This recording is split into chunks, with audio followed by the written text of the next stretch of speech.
Welcome to Bengkel Matematika, di mana matematika kita buat menjadi lebih mudah.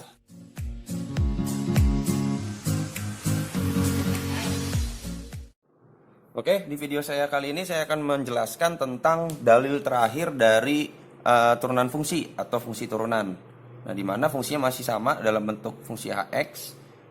Yang untuk dalil ke-8 ini fungsi AX-nya itu sama dengan fx berpangkat n. Jadi nanti ada sebuah fungsi yang dipangkatkan dengan n-nya itu adalah sebuah konstanta yang bukan 0. Maka nanti hasil dari turunan si AX-nya, turunan pertama si AX-nya itu sama dengan n dikali dengan fx berpangkat n dikurang 1. Jadi pangkatnya itu berkurang 1 dikali dengan f aksen x-nya. Jadi dikali dengan turunan si fungsinya. Oke. Nah, cara membuktikan dalil 8 ini kita tidak lagi menggunakan konsep limit, tapi menggunakan bentuk di dalil ke-6. Di mana di dalil ke-6 itu bentuknya adalah sebuah perkalian ya. Perkalian dua fungsi. Jadi fungsi sama dengan fungsi dikali fungsi, kira-kira gitu ya. Jadi fungsi AX itu sama dengan fungsi F dikali dengan fungsi G. Sehingga bentuknya jadi seperti ini. Saya tidak perlu buktikan ini lagi karena di video saya sebelumnya saya sudah buktikan bentuknya. Nah, sehingga kalau saya misalkan saya punya fungsi Y itu sama dengan U kuadrat misalnya. Nah, kalau si U kuadrat ini saya bongkar atau saya jabarkan, kan boleh saya tulis jadi seperti ini ya. Jadi U dikali dengan U. Kan kira-kira gitu ya. Jadi si U kuadrat ini saya bongkar jadi U dikali dengan U. Sehingga kalau saya mau cari turunan pertama si Y-nya atau Y aksennya, saya bisa menggunakan bentuk dari dalil ke-6. Ya, ini misalnya saya jadikan fx, ini misalkan saya jadikan gx, meskipun dia sama-sama u. Sehingga di sini jadi u dikali u aksen ditambah u dikali dengan u aksen. Sehingga y aksennya karena di sini sama ya, u aksen plus u dikali u aksen juga, sehingga ini kan ada dua nih. Berarti kita bisa hitung dong. Ya, karena kan dia punya variabel yang sama. Sehingga jadinya di sini jadi 2 U dikali dengan U aksen. Nah, kalau teman-teman lihat sebenarnya bentuk ini, turunan dari si Y sama dengan U kuadrat ini sebenarnya hampir sama seperti yang di dalil nomor 8. Ya. Nah, untuk lebih jelasnya lagi, ini kan yang pertama ya, permisalan pertama. Kalau misalnya saya punya, sekarang yang keduanya adalah saya punya fungsi Z misalnya. Fungsi Z-nya itu sama dengan U dikali Y. Nah, karena Y-nya itu adalah U kuadrat, ya, berarti kan si Z-nya bisa si Y-nya bisa kita substitusikan jadi U dikali U kuadrat. Atau si Z-nya jadi U pangkat 3 gitu ya. Nah kita mau cari tahu nih, turunan dari si Z U dikali Y.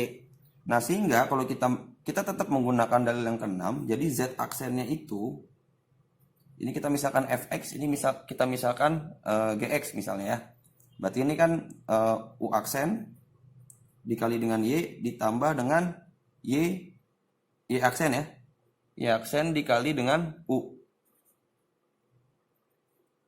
Nah, di mana y-nya itu adalah u kuadrat. Nah, jadi kita substitusikan nanti si y-nya itu adalah u kuadrat. Jadi u aksen dikali dengan y-nya ganti jadi u kuadrat plus y aksennya kan kita udah dapat tadi tuh. 2U dikali U aksen. Jadi saya kurung aja. 2U dikali dengan U aksen dikali dengan U. U yang ini ya. Nah, ini kan bisa kita hitung nih. Yang ini. Ini sehingga dapatnya jadi U aksen dikali U kuadrat. Plus nih kalau misalkan kita kalikan jadinya 2U kuadrat dikali U aksen. Nah, ini kan juga bentuknya sama ya. Di sini koefisiennya 1, di sini koefisiennya 2. Tinggal kita jumlah aja jadinya 3U kuadrat U aksen. Nah, ini adalah turunan dari si fungsi Z-nya. Nah, ini sebenarnya sama seperti di penjabaran di dalil 8 ketika kita mau cari turunan pertama dari fungsi Hx-nya gitu kira-kira. Nah, jadi dari pembuktian 2 ini, jadi bentuk Hx sama dengan fx berpangkat n itu bisa diturunkan dengan bentuk n dikali fx berpangkat n-1 dikali dengan f aksen x. Nah, untuk lebih jelasnya tentang dalil nomor 8 ini, saya sudah sediakan contoh soal. Contoh soalnya ada di halaman selanjutnya nih, jadi saya singkirkan dulu.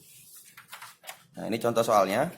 Contoh soalnya adalah tentukan turunan pertama dari Y sama dengan 2X pangkat 3 min 4X kuadrat dipangkatkan lagi dengan 5. Nah, jadi sebenarnya ada dua cara. Ada cara panjang dan ada cara dengan menggunakan dalil yang sudah kita temukan tadi. Nah, kalau misalnya mau pakai cara panjang, ini bisa nih kita jabarkan. Kita jabarkan pangkat 5-nya. Jadi 2X pangkat 3 dikurang 4X kuadrat dibikin 5 kali gitu. Nah, tapi kan itu kan akan makan waktu ya. Nah, dengan dalil nomor 8 tadi itu akan memudahkan kita. Nah, kalau misalkan kita balik lagi ke dalil nomor 8, ini saya ambil lagi kertasnya, yang dalil nomor 8. Nah, ini kan bentuknya seperti ini ya. Hx sama dengan fx berpangkat n. Nah, ini sebenarnya, ini kan si y-nya itu sebagai hx gitu ya. Si fx-nya itu adalah ini sebenarnya nih. Ini fx. Nah, si 5-nya ini adalah n-nya. Kan gitu ya kalau dilihat dari bentuknya. Ini sebagai n-nya sebenarnya. Nah, ini saya kembalikan dulu. Nah, kalau misalkan kita sudah bisa misalkan ini sebagai fx, ini sebagai n, langkah yang pertama yang harus kita lakukan adalah kita cari turunan dari si fx-nya dulu. Kita cari turunan dari si fx-nya dulu. Berarti fx, saya tulis dulu ya, itu sama dengan 2x pangkat 3 min 4x kuadrat. Kita cari turunan pertamanya si fx. Langsung aja ini tinggal di 3 dikali dengan 2 hasilnya 6. X pangkatnya kurang 1, 3 dikurang 1 itu 2. Min 2 nya dikalikan dengan min 4 hasilnya min 8. Ini pangkatnya karena 2 dikurang 1 jadi sisa 1. Ini adalah turunan pertama dari si fungsi fx-nya. Kenapa kita harus cari turunan pertama dari fungsi fx-nya? Karena itu tadi, ini saya tarik lagi ya. Nah, kan hasilnya kan dia si fx-nya harus diturunkan dulu ya. Nah, hasilnya harus kita si fx-nya kita turunkan juga. Nanti kita kalikan dengan turunan si fx-nya, maksudnya seperti itu. Makanya kita harus cari si turunan si fungsi fx-nya. Oke, ini saya balikin lagi. Nah, karena tadi kita misalkan, ini kan tadi kita misalkan si 2x pangkat 3 min 4x kuadrat itu adalah fx gitu ya. Sehingga boleh saya tuliskan jadi seperti ini. Jadi y sama dengan fx berpangkat 5. Kan gitu ya kira-kira ya. Nah, ini 5-nya sebagai n. Nah, kalau kita lihat dari 8 tadi, penjabarannya menjadi n. Kan gitu ya, saya tuliskan dalam bentuk umum lagi. Ini fx, ini n-1 dikali dengan f aksen x-nya. Ini untuk y aksen. Nah, kita tahu bahwa n-nya itu adalah 5. Berarti sini kita tuliskan 5 dikali dengan fx. Fx-nya itu adalah fungsinya, atau 2x pangkat 3 min 4x kuadrat. Kita tuliskan aja ya. Atau kita tulis fx dulu deh, biar enak. N-nya dikurang 1, ini kan 5 ya, N-nya. Berarti dikurang 1, berarti jadi 4. F aksen x-nya kan kita udah dapat. Kita tulis dulu aja jadi f aksen x. Nah, kalau sudah jadi seperti ini, tinggal kita substitusikan fx-nya tadi apa? Fx-nya adalah 2x pangkat 3 min 4x kuadrat. F aksen x-nya apa? F aksen x-nya adalah 6x kuadrat min 8x. Sehingga kalau kita substitusikan jadinya 5 dikali fx-nya adalah 2x pangkat 3 min 4x kuadrat berpangkat 4 dikali dengan f aksen x-nya, yaitu 6x kuadrat min 8x. Nah, sebenarnya sampai sini betul, nggak jadi sudah benar ya. Tapi karena si 5-nya kan bisa dikalikan ke sini ya. Jadi akan lebih baik kalau kita kalikan. Jadi ini sama dengan 2x pangkat 3 min 4x kuadrat. 5-nya dikalikan tuh supaya hasilnya jadi lebih sederhana aja sebenarnya. Jadi 5 dikali 6x kuadrat itu adalah 30x kuadrat. 5 dikali min 8x berarti min 40x. Nah, inilah hasil dari turunan fungsi y-nya dengan menggunakan dalil terakhir, yaitu dalil nomor ke-8. Kira-kira seperti itu.